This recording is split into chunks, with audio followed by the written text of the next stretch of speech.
Hi, hello, namaste, hearty. Welcome to yet another interesting iLead tax talk. And currently, we are doing a very hot topic, PFIC. So, I hope you believe. I believe you have thoroughly got an introduction of PFIC from our chapter one that we did. Now, before we enter the dangerous zone, called section 1291, which we will be doing today, the harsh default rule. So before we enter the dangerous zone, section 1291, let's quickly recap in PFIC 1, chapter 1, what did we understand? Indian mutual funds become PFIC, passive foreign investment company, once you become a US tax resident. That's the first important thing that we learned. And then it doesn't matter if you invested before moving to US, you are just holding the mutual funds and you never sold it, and you paid tax in India. If you file a form 1040 as a US resident alien, PFIC applies to you. We also understood that PFIC rules were created to stop offshore tax deferral. Unfortunately, Indian mutual funds fall under that net. And today we are going into the most misunderstood part, that is the harsh default rule, section 1291. This is where tax shock happens. Now, let's learn a little, about this section 1291. So, if you hold PFIC and you never made any election, like no QEF election, no mark to market election, you automatically fall under section 1291. So, this is a default system and it is internationally and intentionally punitive. So, it's not just for India, people who are holding mutual funds in India. Even if you are a resident or a person of origin from a different country, still it is punitive. Why? Because US wants to discourage offshore passive investing. Simple. Okay, so let's understand the mechanics here. See, IRS takes your total gain when you sell, then it divides that gain equally across every year you held the investment. So whatever is the gain that you get when you sell these mutual funds, IRS will divide that gain equally across every year for which you have held that investment. Now, not based on actual growth and not based on market performance also. It is pure mathematical division, simple maths. Of course, not simple money. This means even if your gain happened only in the final year, IRS spreads it backwards. like, for the number of years, that you held the stock. That's the worst part. And this is mechanical. You can do, more research on this particular topic. And if you still have any questions, write to me, ask Nanda at iLeadTax.com. And if you have still not subscribed to our channel, please do subscribe to our channel. And if you like the content that I'm making, please give me a like, encourage, comment, and let me know in the comment section how you feel about this. And if you have a tax question, if you are looking for a video on any tax topic, please do write to me, or please type in the comment section. I will come up with an interesting tax video on that too. Now, let's take a look at this. See here, if you see, section 1291 is the default PFIC taxation method. Default PFIC taxation method, and it is intentionally punitive. So when you sell PFIC shares or receive excess distribution, this method applies automatically unless you made a different election. Now the gain allocation, as I said, your total gain is allocated equally across all years you held the investment, then highest marginal rate. Now when it is getting taxed also, it doesn't get taxed like your long-term capital gains, 15%, 20%, 0%, 10%, and all. No. Each year's allocated gain is taxed at the highest ordinary income tax rate for that year. So if you are somebody falling into 22% or 35%, 37%, especially, people who make more than 500K per year, this is going to hit you hard. And then interest will be added. Interest charges apply to the deferred tax from prior years as if you owned it then. And I mean, it's implied, there's no capital gains benefit. The fourth one, you lose the preferential 15 to 20% long-term capital gain rate entirely. That's why it is called the harsh tax also. If you are looking to make a decision, on your Indian mutual funds, please do get in touch with your CPA or with us or your enrolled agent. We will be happy to render our opinion on that. Now, let's take a simple illustration of section 1291. Now, let's say the initial investment here is $20,000. Holding period was some 6 years. Sale proceeds are 35,000. So after 6 years, the value of this, was 35,000. You sold it for 35,000. Total gain is 15,000. Now, under normal long-term capital gain rules, assume, if this was a US mutual fund, you might expect to pay 15 to 20%, federal tax on that 15,000 capital gains, long-term capital gain, resulting into some 20 to 50 or $3,000 in tax, right? Simple. If the mutual funds were in US or something like that. But under PFIC section 1291, what happens is the treatment is dramatically different and more expensive. 15,000 gain divided by 6 years means 2,500 per year. So each year's 2,500 taxed at highest marginal rate for that particular year. So you will have, so they will see your highest marginal rate of tax for that particular year and then calculate tax accordingly, and then they will also add interest to that. Interest charges added for the years 1 to 5, compounded. And total effective tax rate often exceeds, yeah, more than that also. 40 to 45% से भी ज़्यादा भी हो सकता है. And final tax may come around 6,000, 6,750 or more. So the final burden is typically, 2 to 3 times higher than the normal capital gains treatment. That's why it is called the harsh tax. Now comes the I told you about the interest charge. I told you about the calculation. Now, why effective rate feels like 50%? You must be seeing the title also. So people ask me, how can tax be 50% in USA sometimes, so I tell them that, sir, it's not capital gains anymore. Section 1291 converts your long-term gain into a penalized deferral income. So it calls for a mindset shift. So all these years, they have been thinking, only about long-term capital gains, okay, it's going to be taxed like 15% or 20%, or if my income is below a particular range, 0%. But it doesn't happen like that. So I happened to speak to some of my clients recently, and I've disguised their names also. So let's examine some actual situations that I encountered recently while advising some of my clients who have these Indian mutual fund investments. Okay, now let's take Priya's situation.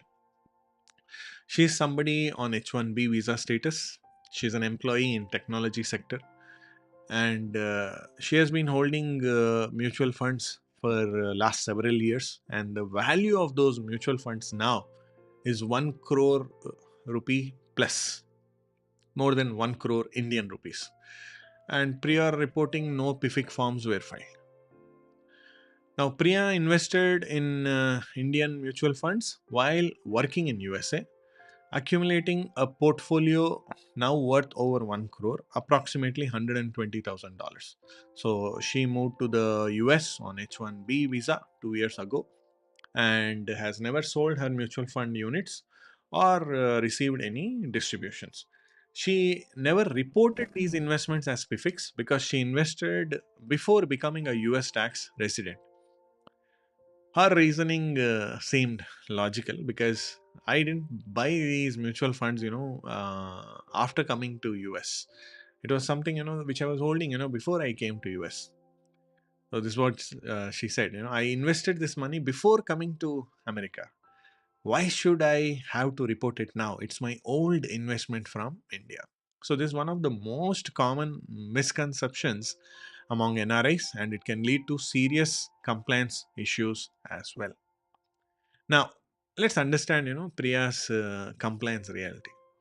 The moment Priya became a US tax resident, so whether as a green card holder, US citizen, or somebody who has been in US on H1B visa also, throughout the year or more than 6 months, or when, as I said, some substantial presence test or other residential test conditions, her reporting obligations change fundamentally, regardless of when or where she made her investments. So, three categories: before US residency, then she becomes US tax resident, and now what is the current obligation? The worldwide income principle means that once you qualify as a US tax resident, the IRS wants to know about all your income and investments globally, not just what you earn or invest after arriving in America, because they want to arrest all these money laundering cases, hiding of foreign income, foreign assets, and things like that. The date you made the investment is irrelevant. What matters is your current tax residency status. Please zoom the text, if you want to, or watch it on a bigger screen for greater visibility. Now, what is worldwide income? Taxability. If you are a US resident or a US citizen, of a particular, I mean, of US, the worldwide income will come to tax in US. So if you have income, from India, the income from India also will come to tax in US. Now, but Nanda, I've paid taxes in India. Yes, you can claim them as foreign tax credit to avoid double taxation. Getting? Discuss your situation with us and we will guide you, what is right for you. Now, US tax residents must report all income from all sources worldwide. Next, reporting obligation begins. Now, PFIC reporting requirements start the year you became a US tax resident. So, even if you have been holding this stock from before, you have to begin reporting the mutual funds on your PFIC, that is Form 8621. Now, pre US investment irrelevant, as you see here. When you made the investment, it doesn't exempt you from current reporting rules. Is that clear to you? Just like how we have FBAR, FATCA, and all, Foreign Bank Accounting Report, and then Foreign Account Tax Compliance Act, Form 8938, and then FinCEN 114, and all. Similarly, even PFIC is also part of your foreign financial assets. Is this clear? Is Priya's case clear to you?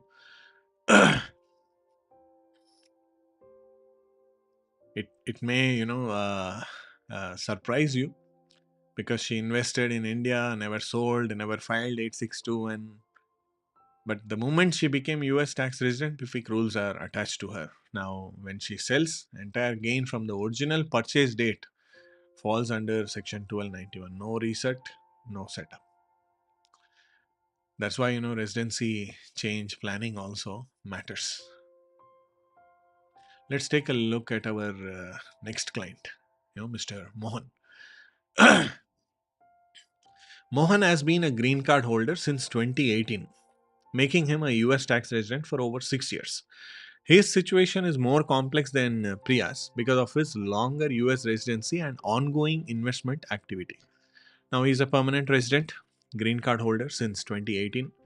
He holds mutual funds worth 70 to 80 lakhs, which is like, approximately some 85 to $95,000. Activity continuing, monthly SIP plan, systematic investment plan in India. Compliance, he never filed FBAR, FATCA or PFIC forms.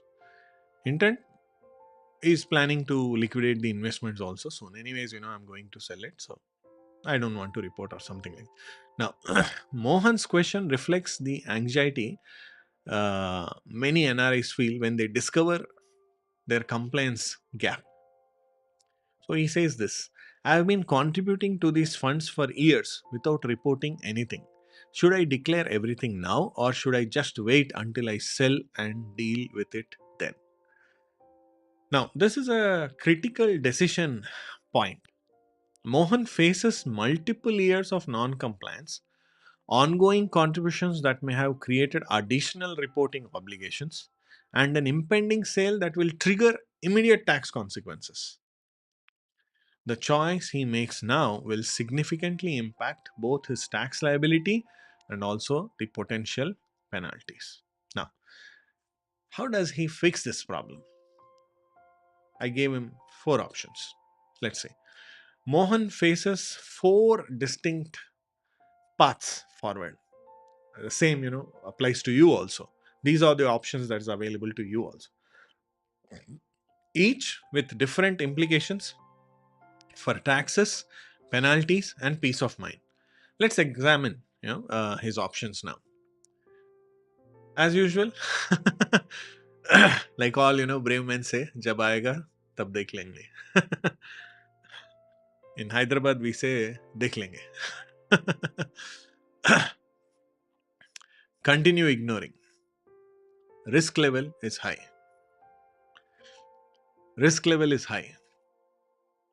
So if you continue not reporting and hope the IRS doesn't notice, it exposes him to penalties, interest, and potential criminal liability also, which we at iLead strongly do not recommend. Sometimes, when we tell clients, about PFIC, they worry about the charges, and then, they say, no, we don't want to file. I mean, how much investment of money, your emotions, and sacrifice you would have made to get settled in this land, and now you're worrying about the peanuts. Probably, annual OTT charges. I'm not sure. So look for somebody, who can do it at a reasonable price, but just because of price, don't miss out on the value that you're carrying and you're providing to you and your family through your employment or business in the USA. This is on my personal note. Next, second one, sell immediately. Oh, ऐसा है क्या? Okay, तो बेच देते हैं Nanda ji. Let's sell this off. Okay, what happens? The tax impact is high. I just told you, the example of the calculations, how it is going to work. So if you liquidate now and report the sale, it will trigger section 1291 treatment, the harsh tax, with highest tax rate plus interest charges for each year. for the number of years that you have held it. And the PFIC rules will apply from the year you became US tax resident. No time to plan or optimize also. Now, the best option I recommended Mohan is option number 3, where the outcome will be clean. File amended returns for prior years. Use voluntary disclosure if needed. It achieves full compliance and eliminates future anxiety. May involve penalties, but it reduces overall risk. Overall risk. And you know how the immigration and other things are in US, and you have some tax logs also. I think that's another reason to deport you, for lack of better words. And last one is strategic planning, which is also included in option number 3. Correct past compliance issues first, then plan optimal redemption timing considering tax rates. You plan your sale properly, based on your current year income. Okay, if this income comes, how much will my taxes be? How much will my tax rate be?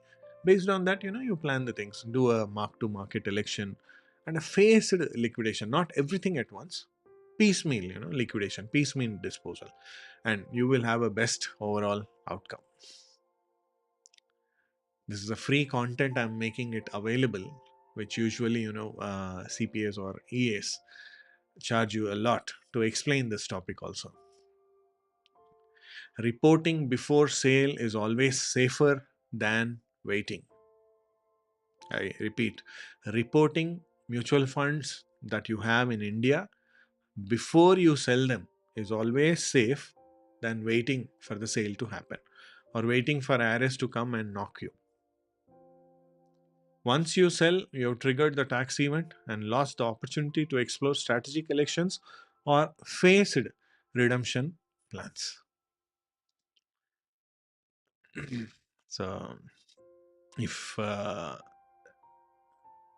he sells, without planning, because he wants to sell the fund, for daughter's college and all, there'll be huge Section 1291 tax.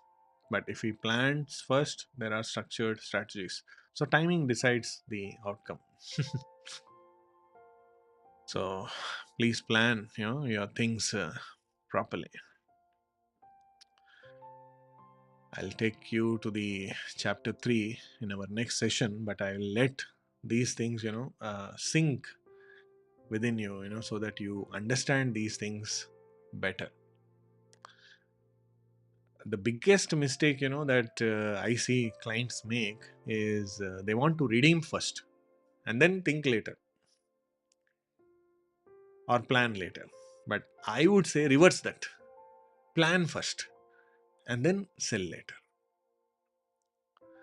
Before selling PFIC, review your holding period, calculate Section 1291 impact, understand the compliance gaps. See, tax is maths, but planning is timing. So, if you are holding Indian mutual funds in USA, before you redeem, review your iLead. I very strongly encourage my clients. Review your income, review your liabilities, your expenses, your assets, your dreams. See, tax planning is not about one sale. It is about aligning your investments with your life goals. So stop filing, annually and start planning monthly or quarterly or half yearly, based on your profile. If you're a W2 employee, annually is enough. One planning session, at the start of the year, after the tax filing season, that is okay. You are a HNI, high net worth individual. We suggest, if you are a high net worth individual, I suggest, that you have 2 half yearly planning sessions. And if you are a business person, I suggest, you have at least a quarterly session. And if you do, very massive business, then please have, monthly. I mean, it depends. It depends. So you review your iLead and write to me, at asknanda@ileadtax.com, or call our office on +1 234 444 5323, and we will be happy to help you. Yeah. And in PFIC 3, in the next session, chapter 3, we will discuss solutions, like what is FBAR, what is FATCA, what is this PFIC, what if you never filed it, what is this mark to market strategy, and things like that. Yeah. See you soon in the next iLead tax talks. Yeah. Do subscribe to our channel, and if you still have any questions, please do write to me.